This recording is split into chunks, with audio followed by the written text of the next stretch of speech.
दोस्तों, आज मैं आप लोगों को दो कपटी साधु और एक अकेली सेठानी की कहानी सुनाऊंगी। अगर इससे पहले आप मेरे चैनल पर नए हैं तो प्लीज़ मेरे चैनल को सब्सक्राइब करें, वीडियो को लाइक और शेयर करें। तो आइए कहानी को सुनते हैं। बहुत समय पहले की बात है। एक नगर में राजा राज्य करता था। राजा बहुत ही न्यायप्रिय शासक था। उसके राज्य में किसी भी बात की कोई कमी न थी। जो कोई भी अपराध करता, राजा उसे उसका उचित दंड देता। इसीलिए राजा के राज्य में अपराध कम होते थे। राजा की एक बहुत ही सुंदर रानी थी। राजा अपनी रानी से बहुत प्यार करते थे। वे रानी को एक पल के लिए भी खुद से दूर नहीं करते थे। जब वे राज दरबार में बैठते, तब भी रानी को अपने साथ ही बैठाते थे। रानी उनसे बस थोड़ी देर के लिए ही अलग होती, जब वह मंदिर पूजा करने के लिए जाती थी। एक दिन की बात है। रानी हमेशा की तरह मंदिर में पूजा करने के लिए गई। तभी वहां पर दो आदमियों ने उनका हार निकाल लिया। रानी पूजा में इतना लीन थी कि उन्होंने नहीं देखा कि वह हार किसने लिया है। जब वे पूजा से उठी, उन्होंने देखा कि उनके गले में हार नहीं है। वह तुरंत ही राजमहल में गई और सारी बातें राजा को बता दी। यह सुनते ही राजा एकदम हैरान रह गया। वह सोचने लगा कि उसके राज्य में ऐसा पहले कभी ना हुआ। ऐसा कौन पैदा हो गया जिसकी इतनी हिम्मत हो गई कि उसने सीधा रानी के गले से हार निकाल लिया। राजा ने अपने सैनिकों को आदेश दिया कि वे जाएं और पता लगाएं कि रानी का हार किसने लिया है। राजा ने अपने सैनिकों से यह भी कहा कि अगर वे जिंदा ना मिले तो उन्हें मुर्दा लेकर आओ, परंतु मेरे सामने उन्हें लाओ।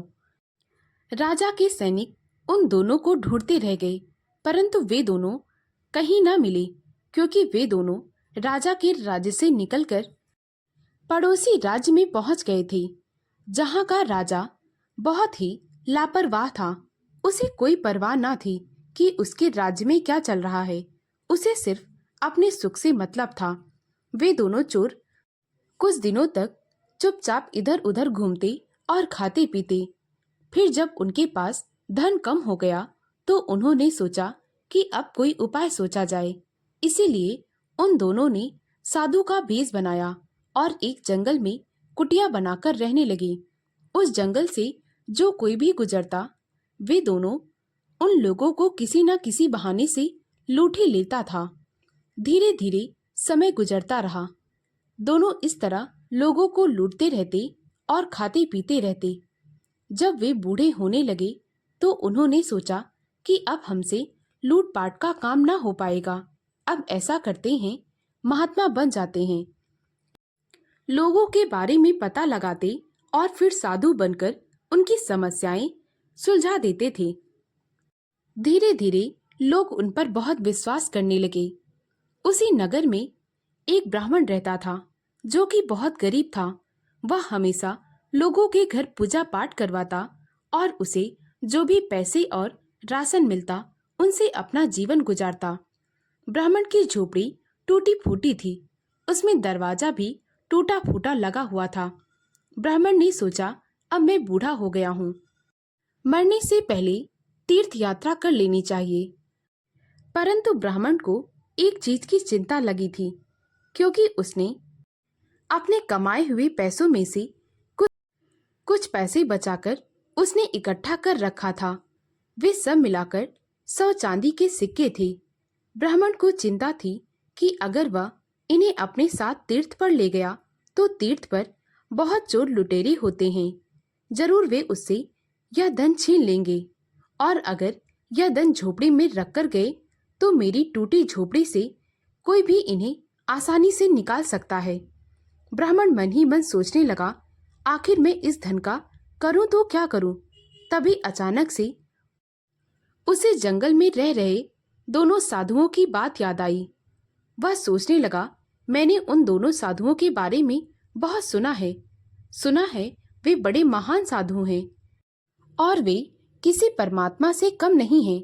ऐसा करता हूँ, मैं अपना धन लेकर उनके पास रख देता हूँ और जब तीर्थ करके लौटूंगा तो वह धन उनसे ले लूंगा। यही सोचकर ब्राह्मण जंगल की ओर चल पड़ा। जंगल में पहुंचकर ब्राह्मण ने दोनों साधुओं को प्रणाम किया। उन दोनों ठगों ने ब्राह्मण को बहुत आशीर्वाद दिया और कहने लगे, कहो महाराज, यहाँ आने का कष्ट कैसे किया, हमें बुला लिया होता। तभी ब्राह्मण कहने लगा, महाराज आप मुझे शर्मिंदा कर रहे हैं। तभी वे साधु कहने लगे, परंतु तुम्हारे यहाँ आने का कारण क्या है? ब्राह्मण कहने लगा, मेरे पास यह कुछ धन है जिसे मैं आपके पास रखकर तीर्थ यात्रा पर जाना चाहता हूँ।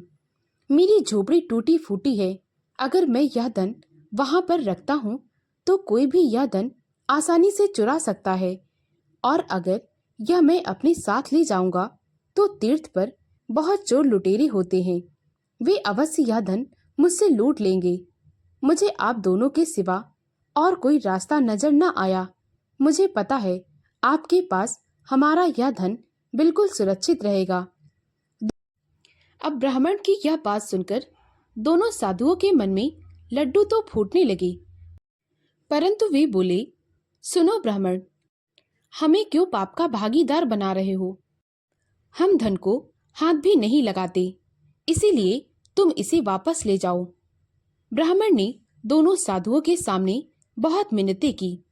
दोनों साधु अंत में तैयार हो गए और कहने लगे, मैं इस धन को अपने हाथ से तो नहीं छूऊंगा। तुम ही जाकर इसे किसी कोने में जमीन में गाड़ दो और जगह याद रखना, वापस आना तो उसी जगह से अपना धन निकाल लेना।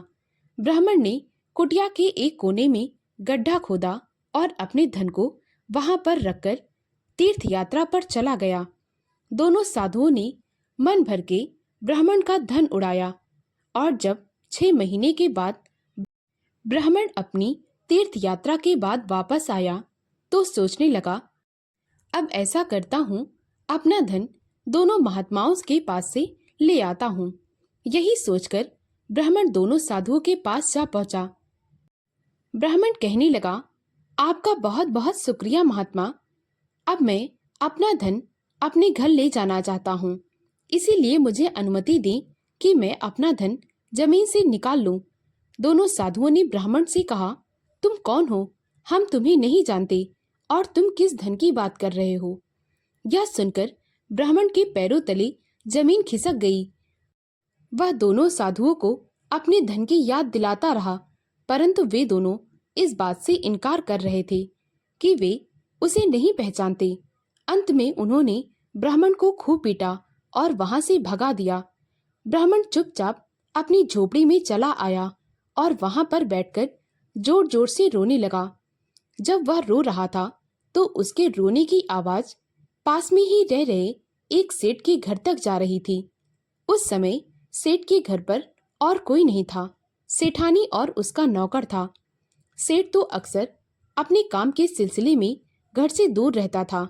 जब सेठानी ने रोने की आवाज सुनी तो वह अपने नौकर से कहने लगी, इतनी रात में भला कौन रो रहा है? जाओ जाकर पता लगाओ। सेठानी का नौकर इधर उधर देखने लगा, तभी उसे ब्राह्मण के घर से रोने की आवाज सुनाई दी। सेठानी का नौकर वापस सेठानी के पास गया और कहने लगा, मालकिन, एक बूढ़ा ब्राह्मण रो रहा है। सेठानी को लगा शायद उसके पास कुछ खाने को नहीं होगा, वह भूखा है इसीलिए रो रहा है। सेठानी अपने नौकर के साथ ब्राह्मण के पास गई और कहने लगी, तुम रो नहीं, अगर तुम्हें भूख लगी है, तुम्हें खाने की जरूरत है तो तुम मुझसे कहो, इस तरह रो क्यों रहे हो? ब्राह्मण कहने लगा, मैं भूख के कारण नहीं बल्कि अपने धन के खो जाने के कारण रो रहा हूँ। सेठानी ने कहा, तुम्हारे धन के साथ क्या हुआ? ब्राह्मण ने सारी कहानी सेठानी को बता दी। सेठानी एक बहुत ही होशियार औरत थी। वह समझ गई कि वे दो महात्माओं ने ब्राह्मण को मूर्ख बनाया है। वह कहने लगी, अब आप चुप हो जाइए, आपका धन कल सुबह आपको मिल जाएगा। ब्राह्मण बहुत हैरान हो गया, परंतु सेठानी के कहने पर उसे थोड़ी सांत्वना मिली और वह चुपचाप सो गया। सुबह सेठानी दोनों महात्माओं के पास एक संदूक अपने सिर पर रखे हुए पहुंची। दोनों महात्माओं ने जब सेठानी को इस तरह देखा तो वे कहने लगे, कहो पुत्री, कैसे आना हुआ।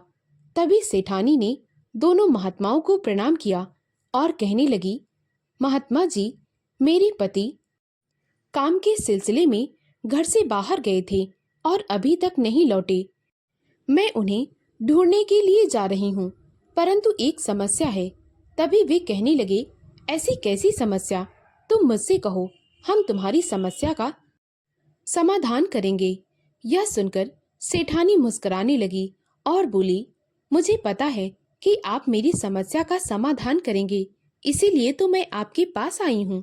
सेठानी ने कहा, इस संदूक में लाखों का खजाना है जो सेठ ने अपनी पूरी जिंदगी में कमाया है। इसे मैं आपके पास सुरक्षित रखकर उन्हें ढूंढने जाना चाहती हूँ। यहाँ से ज्यादा सुरक्षित जगह और कोई नहीं हो सकती है।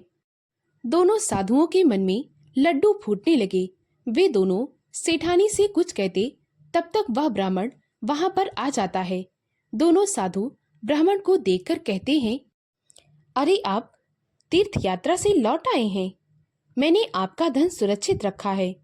उनमें से एक ने ब्राह्मण का धन निकालकर उसे दे दिया और वे सेठानी से कहने लगे, हमें धन का कोई लालच नहीं है। इस ब्राह्मण ने 6 महीना पहले हमारे पास अपना धन सुरक्षित रखा था और हम इसे सही सलामत इसे वापस दे रहे हैं। ब्राह्मण ने खुशी खुशी अपना धन ले लिया। तभी अचानक से वहां पर सेठानी का नौकर आ जाता है और कहने लगता है, मालकिन, अब आपको कहीं जाने की जरूरत नहीं है क्योंकि साहब तो घर पर आ गए हैं। सेठानी यह सुनकर बहुत प्रसन्न हुई और दोनों साधुओं से कहने लगी, आप महान हैं, आज आपकी कृपा से मेरे पति वापस लौट आए हैं।